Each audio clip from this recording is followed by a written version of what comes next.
इस वक्त जो एक बहुत हॉट टॉपिक चल रहा है कि नैब ने बहरी टाउन कराची के अकाउंट सीज़ कर दिए। ये असल मामला माजरा क्या है?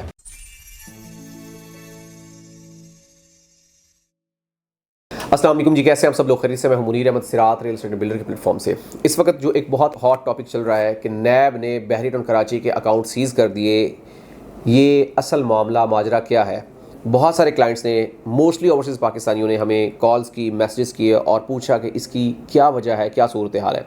मैंने सोचा कि इसके ऊपर एक वीडियो पैगाम बना दिया जाए ताकि वो लोग जो मुल्क से बाहर हैं या जिनकी रसाई नहीं है उन तक ये पैगाम पहुंच सके और उनके कंसर्न वगैरह जो है वो क्लियर हो सके। सबसे पहले ये समझना ज़रूरी है कि नैब का काम क्या है। नैब बेसिकली एक ऐसा इदारा है जो तमाम गैर कानूनी ऐसी एक्टिविटीज़ जो कि पाकिस्तान में हो रही होती हैं, जिसका आम शहरी को, आम पाकिस्तानी के साथ साथ मुल्की सतह के ऊपर भी नुकसानात होते हैं, तो उसको वो देखता है और उसके ऊपर एक वो एक्शन लेता है, जिसके ऊपर बहुत सारे, आपने गुज़श्ता मालूमात में देखा होगा कि बहुत सारे सियासी शख्सियात के ऊपर भी ये चीज़ें की गई जो कि खालिस्तान हुकूमत पाकिस्तान को देखते हुए करता है। लेकिन इस वक्त जो सिचुएशन चल रही है, इसके पीछे क्या वजह है वो समझना बहुत ज़रूरी है।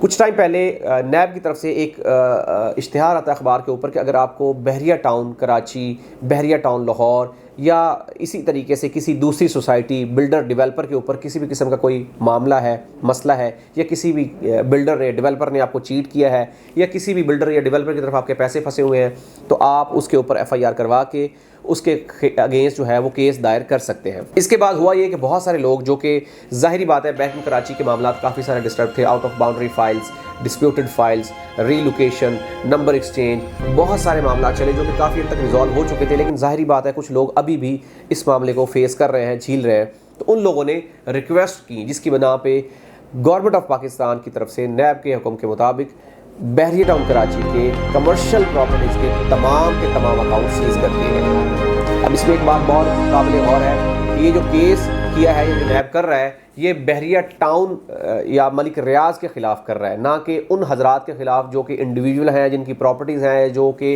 एक थर्ड पार्टी इंटरेस्ट रखते हैं, उनके ख़िलाफ़ नहीं है। लेकिन इस प्रॉपर्टीज़ में, इन प्रॉपर्टीज़ में बहुत सारी प्रॉपर्टीज़ ऐसी हैं जो कि एंड यूज़र्स की हैं, बहुत सारी प्रॉपर्टीज़ ऐसी हैं जो कि दूसरे लोगों की है, जिसके ऊपर इवन लोगों ने घर बना के, लोगों ने बिल्डिंग्स बना के उसको रेंट आउट किए हुए हैं या वो खुद अपने कारोबार चला रहे हैं। तो इसमें पहली बात तो ये है कि उन हजरात को या उन लोगों को किसी भी किस्म की घबराने या टेंशन लेने की ज़रूरत नहीं, क्योंकि ये जो केस हुआ है ये मलिक रियाज के ख़िलाफ़ हुआ। इसके पीछे बहुत सारी वजूहत और भी हो सकती हैं, लेकिन अगर हम इस बात को इस तरह से कंक्लूड करें कि ये मामलात हुए हैं, लेकिन कुछ चीज़ें ऐसी होती हैं जो कि आपको दिखने में कुछ होती हैं लेकिन एक्चुअल में कुछ हो रही होती हैं। इस वक्त बहरिया कराची के सूरत हाल का देखा जाए तो बहरिया का हेड ऑफिस ऑपरेशनल है, ट्रांसफ़र्स हो रही हैं, तमाम के तमाम जो काउंटर्स हैं वो ओपन है, वो आपको फैसिलिटेट कर रहे हैं और तमाम की तमाम चीज़ें कर रहे हैं। अगर बहरिया टाउन कराची के तमाम अकाउंट मुकम्मल तौर पर मंजमद कर दिए जाते तो बहरिया का हेड ऑफिस सबसे पहले क्लोज होता। जैसा कि आपको पता है कि साकिब निसार साहब ने किया था कि जब 460 अरब रुपए की अमाउंट का केस था तो सबसे पहले बहरिया का हेड ऑफिस क्लोज किया गया था। बहरिया की तमाम मशीनरी को बंद कर दिया गया था और बहरिया की तमाम एंट्री और एग्जिट के ऊपर आके रेंजर खड़ी हो गई थी। लेकिन इस वक्त जो सिचुएशन है वो ये है कि बहरिया ने जो नोटिस बोर्ड लगाया उसमें आप वाज़ेह तौर पर लिखा है कि बहरिया की जो कमर्शियल प्रॉपर्टीज़ हैं उनको, उनके अकाउंट को सीज़ किया गया है और वो तकरीबन 16 या 14 हज़ार के करीब प्लॉट्स बनते हैं। तो एक बात तो वाज़ेह होगी कि इसमें सिर्फ कमर्शियल प्रॉपर्टीज़ है, और दूसरी बात ये वाज़ेह होगी कि ये बहरिया टाउन कराची के अगेंस्ट, या आप कह सकते हैं कि मलिक रियाज के अगेंस्ट है। इसमें जो आम बंदा या आम शहरी या रिहायशी है या इन्वेस्टर है उसकी इन्वॉल्वमेंट नहीं है, क्योंकि उसने अपनी पेमेंट पे की है, उसने गवर्नमेंट को टैक्स पे किया है, उसने बहरिया कराची को उसके अगेंस्ट पेमेंट पे किया और फिर उसने जाके अपने नाम पे प्रॉपर्टी ट्रांसफर करवाई और अपना अलॉटमेंट हासिल किया और वो लीगली तौर पर उसका ऑनर है। उसने तमाम की तमाम चीज़ें एक प्रॉपर तरीके से करने के बाद की हैं। लिहाजा as a investor, as a end user किसी भी किस्म की घबराहट या किसी भी किस्म की टेंशन की ज़रूरत नहीं है। ये मामलात आर्जी हैं। खुदा न खास्ता वर्स्ट सिनेरियो में होगा ये कि मिसाल के तौर पे मलिक रियाज को वो डिक्लेयर कर देते कि आप डिफ़ॉल्ट कर गए हैं, या वो मलिक रियाज के खिलाफ कोई भी ऐसा केस कर लेते, जो कि बातों की हद तक तो बहुत आसान है लेकिन ऐसा करना बहुत मुश्किल है। लेकिन उसकी वजह यह है कि काफ़ी सारी चीज़ें ऐसी हैं जो कि पस मंज़र चल रही होती हैं। लेकिन अगर खुदा न खास्ता ऐसा होता भी है तो होगा क्या कि इसकी मैनेजमेंट चेंज हो जाती है। मिसाल के तौर पे यहाँ पे DHA को, डिफेंस को, या किसी भी और डेवलपर, बिल्डर को, या किसी भी और नाम को, फेस को लाके कर दिया जाता है।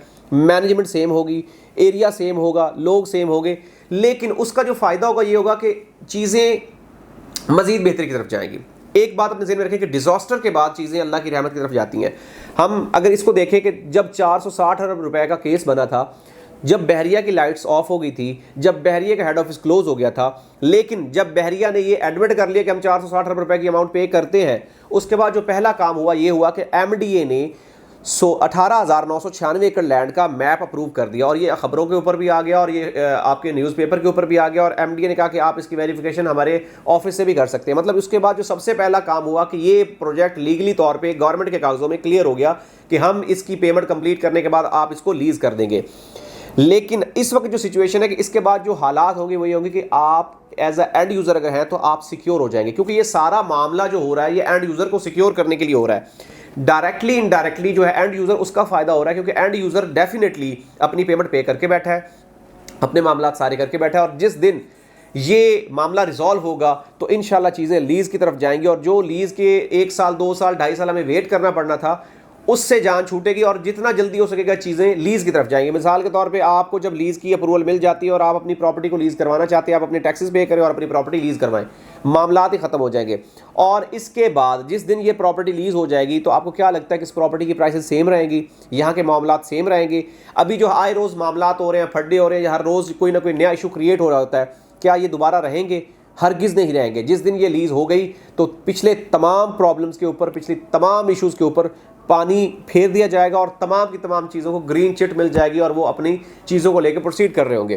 तो ये अगर देखा जाए तो इनडायरेक्टली एंड यूज़र के फ़ायदे में चीज़ें जा रही हैं और अगर डायरेक्टली देखा जाए तो डायरेक्टली भी ये वक्ती तौर पे प्रॉब्लम्स या इश्यूज़ हैं, लेकिन इतने बड़े प्रोजेक्ट को, इतनी बड़ी चीज़ों को कहीं भी कोई लेके नहीं जा रहा। डेफिनेटली इसमें बहरिया के बहुत सारे मामलात हैं, डेफिनेटली इसमें बहरिया की बहुत सारी खामियां हैं, डेफिनेटली इसमें मलिक रियाज की तरफ से काफ़ी सारी चीज़ें लेक हुई हैं, लेकिन इसका मतलब ये हरगिज़ नहीं है कि ये प्रोजेक्ट को बिल्डोज कर दिया जाएगा या इसमें इसको डिमोलिश कर दिया जाएगा या इसमें कुछ भी ऐसी कर दी जाएंगी।